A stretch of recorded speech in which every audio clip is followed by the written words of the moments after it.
আসসালামু আলাইকুম দর্শক, কেমন আছেন আপনারা? আজ আমরা জীবনের একটি গুরুত্বপূর্ণ অভ্যাস নিয়ে কথা বলবো, যা অনেকের মধ্যেই দেখা যায়। ফজরের পর ঘুমানো।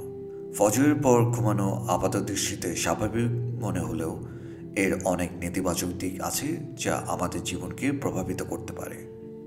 আসুন আজ আমরা সেই বিষয়গুলো বিস্তারিতভাবে জেনে নেই। 1. বরকত থেকে বঞ্চিত। দিনের শুরুতে বরকত হারানো। ফজরের সময় দিনের সবচেয়ে মূল্যবান এবং বরকতময় মুহূর্ত। ইসলামিক দৃষ্টিকোণ থেকে এই সময় রহমত ও বরকতে পরিপূর্ণ থাকে। ফজরের পর ঘুমালে আমরা দিনের শুরুতেই এই বরকত থেকে বঞ্চিত হই। ইসলামের দৃষ্টিতে ফজরের গুরুত্ব। ইসলামে ফজর নামাজের বিশেষ গুরুত্ব ও তাৎপর্য রয়েছে। এটি দিনের প্রথম ইবাদত এবং আল্লাহর কাছে অত্যন্ত প্রিয়। ফজরের সময় ঘুমালে ইবাদতের এই মূল্যবান সুযোগ হাতছাড়া হয়ে যায়। দৈনন্দিন জীবনের প্রভাব। বরকত কমে গেলে আমাদের দৈনন্দিন জীবনের শান্তি ও সমৃদ্ধি কমে যেতে পারে।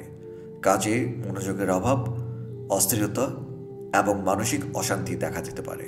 উদাহরণ, ধরুন একজন কৃষক যদি সকালের প্রথম আলোতে বীজ না বোনে, তাহলে ভালো ফলন আশা করা কঠিন। তেমনি দিনের শুরুতে ফজরের বরকত না নিলে সারাদিন ভালোভাবে কাটানো কঠিন হয়ে পড়ে। 2. স্বাস্থ্যগত ক্ষতি। ক্লান্তি ও আলস্য। ফজরের পর ঘুমালে সারাদিন ক্লান্তি এবং আলস্য অনুভব হতে পারে। শরীর ম্যাজমেজে লাগে এবং কর্মস্পৃহা কমে যায়। কাজে মনোযোগের অভাব। গবেষণায় দেখা গেছে যারা ফজরের পর ঘুমায় তাদের কাজে মনোযোগ দিতে সমস্যা হয়, স্মৃতিশক্তি দুর্বল হয়ে যেতে পারে এবং নতুন কিছু শেখার আগ্রহ কমে যায়। শারীরিক দুর্বলতা। নিয়মিত ফজরের পর ঘুমালে শরীরের স্বাভাবিক চক্র, যা সার্কেডিয়াম রিদম নামে পরিচিত, বিঘ্নিত হয়। এর ফলে শারীরিক দুর্বলতা, মাথা ব্যথা এবং অন্যান্য স্বাস্থ্য সমস্যা দেখা দিতে পারে। বিপরীত চিত্র। যারা ফজরের সময় জেগে থাকে তারা দিনের শুরুতেই ফ্রেশ ও সতেজ অনুভব করে। তাদের শরীর ও মন সতেজ থাকে এবং কর্মক্ষমতা বৃদ্ধি পায়। তুলনা। সকালে ব্যায়াম করলে যেমন শরীর চাঙ্গা লাগে, ফজরের সময় জেগে থাকলে তেমনি মন ও শরীর উভয়ে প্রফুল্ল থাকে। অন্যদিকে দেরিতে ঘুমালে ও ঘুম থেকে উঠলে শরীর ভারী এবং অলস লাগে। 3. কর্মদক্ষতা হ্রাস।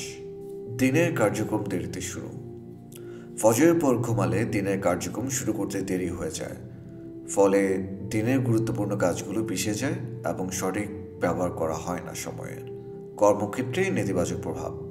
দেরিতে ঘুম থেকে উঠলে কর্মক্ষেত্রে সময় মতো পৌঁছানো কঠিন হয়ে পড়ে, যা কর্মদক্ষতা এবং পেশাদারিত্বের উপর খারাপ প্রভাব ফেলে। একজন ছাত্র যদি সকালে তাড়াতাড়ি পড়া শুরু করে তাহলে তার পড়া ভালোভাবে মনে থাকে এবং পরীক্ষার প্রস্তুতি ভালো হয়। তেমনি দিনের শুরুতে কাজ শুরু করলে সফলতা দ্রুত আসে। অতএব ফজরের পর ঘুমানোর অভ্যাস পরিহার করা আমাদের সকলের জন্যই মঙ্গলজনক। বরং ফজরের মূল্যবান সময়কে কাজে লাগিয়ে একটি সুন্দর, কর্মঠ এবং বরকতময় দিনের সূচনা করা উচিত। আজকের আলোচনা এই পর্যন্তই।